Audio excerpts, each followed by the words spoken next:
Shalom, selamat pagi Bapak Ibu dan Saudara yang dikasihi Tuhan.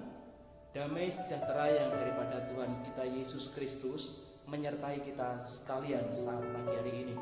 Bapak Ibu, mari kita mendasari ibadah kita pagi ini dengan firman Tuhan terambil dari Injil Yohanes pasal yang ke-20 ayat 19 sampai dengan yang ke-31. Saya memberikan tema untuk renungan kita pada saat pagi hari ini, damai sejahtera bagimu. Damai sejahtera dari kata Irene Humin yang mengandung makna utuh, lengkap, atau dengan kata lain sempurna.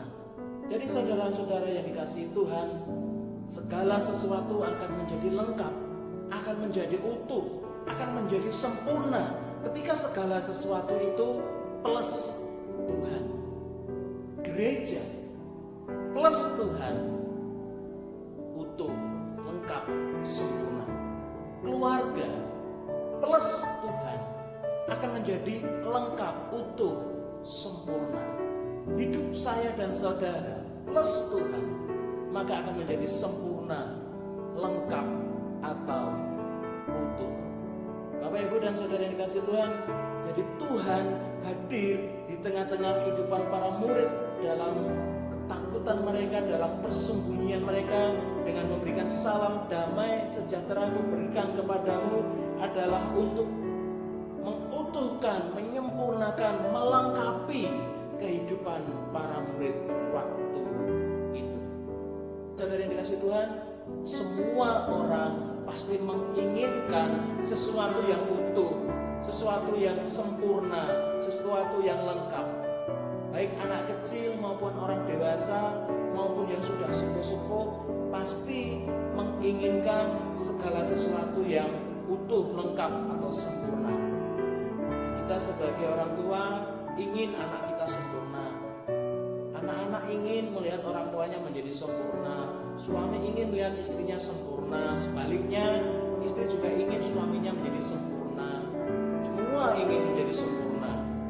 Tetapi pagi hari ini kita akan bersama-sama belajar bahwa segala sesuatu akan menjadi sempurna ketika kita menambahkan Tuhan di dalamnya. Seperti makanan saudara, 4 sehat plus susu menjadi sempurna. Seperti itulah fungsi keberadaan Tuhan hadir menemui para murid waktu itu, yaitu menjadikan sempurna, menjadikan lengkap, menjadikan utuh. Jadi saudara,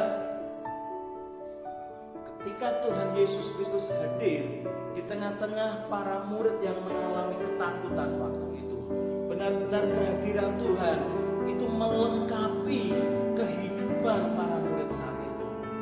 Rasa takut itu ada 3 hal.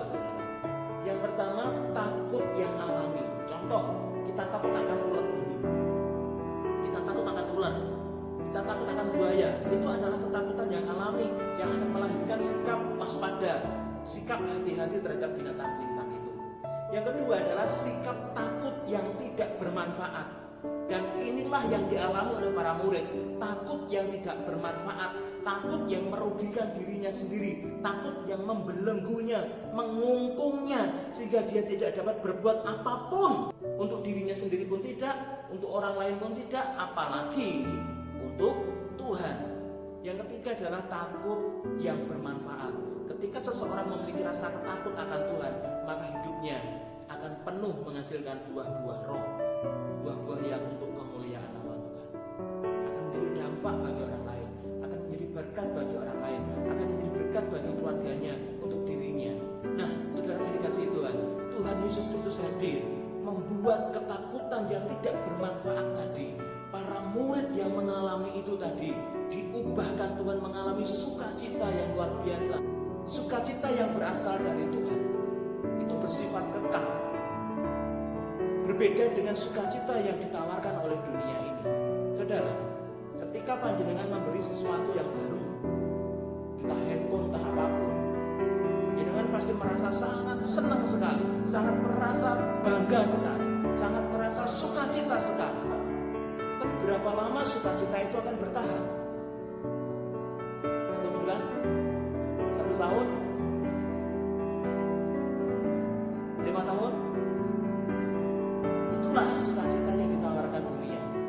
bersifat sementara. Tetapi sukacita yang ditawarkan Tuhan ini bersifat kekal. Sekarang, besok, dan selamanya. Inilah sukacita yang Tuhan tawarkan. Dan ketika seseorang itu mengalami sukacita yang berasal dari Tuhan, wah, itu memiliki dampak yang luar biasa dalam kehidupan orang tersebut. Ibaratnya itu seperti pohon yang mengeluarkan buah pada musimnya. Itu tidak bisa diendam, tidak bisa diberhentikan. Pohon, kamu jangan berbuah. Tidak bisa, saudara. Siapa yang sanggup menghentikan pohon untuk berbuah ketika pada musimnya dia mengeluarkan buah? Seperti itulah ketika orang percaya mengalami sukacita yang berasal daripada Tuhan, maka sukacita itu tidak akan bisa dibendung, akan melahirkan buah dalam kehidupannya, yang semua buah itu manis adanya, bisa dinikmati orang lain, dan semua buah itu adalah dikasihkan untuk kemuliaan nama Tuhan. Saya dan saudara, Tuhan akan mengubah rasa takut yang tidak bermanfaat tadi menjadi rasa sukacita yang besar yang tidak bisa terbendung, yang pada akhirnya akan melahirkan buah-buah rohani dalam hidup saya dan saudara. Inilah Tuhan menyempurnakan hidup kita yang tidak berguna, yang tidak berarti, menjadi bernilai, berguna, berarti bagi orang lain dan bagi Tuhan. Yang kedua, Bapak Ibu dan Saudara, ketika Tuhan hadir di tengah-tengah para murid, mengucapkan salam, memberikan salam damai sejahtera aku berikan kepadamu, ini memiliki makna yang luar biasa. Bagaimana Allah benar-benar hadir, membuat utuh, melengkapi kehidupan para murid, menyempurnakan kehidupan para murid dari sisi fungsi mereka. Kita lihat ketika Tuhan hadir, maka Tuhan memberikan kepercayaan tanggung jawab kepada para murid. Seperti Bapa mengutus aku, maka sekarang aku mengutus kamu. Kemudian Tuhan apa? Mengurusi mereka dan berkata, terimalah Roh Kudus. Kemudian Tuhan memperlengkapi para murid dengan apa? Kuasa untuk pergi mewartakan kabar kabinaan, kabar sukacita, kabar keselamatan kepada banyak orang. Inilah fungsi murid, melanjutkan tugas satu. Bapak, Ibu, dan Saudara yang dikasihi Tuhan, ketika Tuhan Yesus hadir dalam hidup saya dan saudara, maka Tuhan pun akan menyempurnakan hidup saya dan saudara. Kita sebagai anak Tuhan, kita sebagai gereja akan berfungsi sebagaimana anak Tuhan berfungsi, akan berfungsi sebagaimana gereja berfungsi, yaitu bagaimana hidup saya dan saudara harus bekerja melayani Tuhan, harus berdampak bagi orang lain, harus mewartakan kabar sukacita, keselamatan kepada seluruh orang. Habitat orang percaya adalah melayani Tuhan. Jadi kita sebagai orang percaya, sebagai anak-anak Tuhan, sebagai gereja, kalau tidak melayani Tuhan, itu berarti kita hidup di luar habitat kita. Itu akan tampak aneh, seperti seekor ikan tapi hidup di daratan. Aneh. 2-3 menit bisa ditahan, 10 menit mati, saudara. Demikian juga hidup saya dan saudara.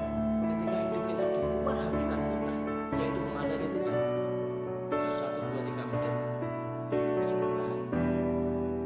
Lama-lama ketika saudara, ketika Tuhan Yesus itu hadir di tengah-tengah para murid dan mengucapkan atau memberikan salam kepada para murid, itu benar-benar Tuhan menyempurnakan pengharapan, iman, dan kasih para murid. Kita akan lihat di ayat yang ke-28. Thomas menjawab dia, ya Tuhanku dan Allahku. Jadi ketika Tuhan menampakkan diri kepada para murid yang pertama, ternyata Thomas tidak bersama-sama dengan para murid waktu itu. Kemudian para murid menceritakan kepada Thomas bahwa Tuhan menampakkan diri dan bangkit, benar-benar hidup Tuhan. Tapi Thomas tidak percaya. Sehingga pada 8 hari selanjutnya Tuhan bertemu, menampakkan para murid yang lain, dan Tuhan memberikan kesempatan kepada Thomas. Thomas, silakan kamu mencucukkan jarimu kepada luka-luka di tubuhku. Dan saat itulah Bapak Ibu, Thomas meleleh hatinya. Thomas menjadi percaya bahwa gurunya, Tuhannya, Allahnya bangkit dari antara orang mati. Inilah iman yang pada akhirnya menjadikan Thomas mengasihi Tuhan. Inilah iman yang pada akhirnya menyelamatkan Thomas daripada hukuman kekal. Apa yang menjadi pengharapan Thomas, menjadi pengharapan para murid, adalah menjadi pengharapan kita semua bahwa Tuhan bangkit dari antara orang mati, mengalahkan maut, menang atas maut, sehingga kita, harapan kita, iman kita tidak menjadi sia-sia. Karena ketika Tuhan menang, maka saya dan saudara pun menjadi menang. Kita akan dimuliakan bersama-sama dengan Tuhan dalam kemenangan itu. Ketika Tuhan hadir dalam kehidupan saya dan saudara, memberikan kesempurnaan dalam hidup saya dan saudara, mari kita sambut hal ini dengan penuh sukacita. Terlebih di saat-saat masa pandemi global virus corona saat ini, pemerintah memberikan kesempatan kepada kita untuk bekerja di rumah, belajar di rumah, beribadah di rumah. Gunakan momentum ini dengan sebaik mungkin. 100 sekian negara terkena dampak corona. Tidak melihat status sosial orang, semua bisa kena. Baik tenaga medis, baik rohaniawan, baik bangsawan, baik rakyat jelata, semua bisa terpapar virus corona ini. Jadi ketika Tuhan memberikan kita kesempatan, sampai pada hari ini masih mengalami mujizat kebaikan Tuhan dengan sehat seperti ini, mari kita gunakan momentum ini sebaik mungkin. Lebih mendekatkan diri kepada Tuhan, lebih memohon pertolongan Tuhan. Gunakan waktu ibadah di rumah sebaik mungkin untuk membangun hubungan keintiman dengan Tuhan. Keselamatan tidak bisa dipocokkan kepada orang lain. Keselamatan tidak bisa nunut sama orang lain. Keselamatan tergantung pribadi. Kita lepas pribadi dengan Tuhan. Sejauh kita mengenal Tuhan dengan baik, sejauh kita benar-benar bisa mengasihi Tuhan dengan baik, sejauh kita terus beriman kepada Tuhan, maka iman yang dimiliki Thomas, iman yang menyelamatkan, akan terjadi dalam hidup saya dan saudara. Kita pun akan mengalami keselamatan itu. Selamat hari Minggu. Tuhan Yesus memberkati.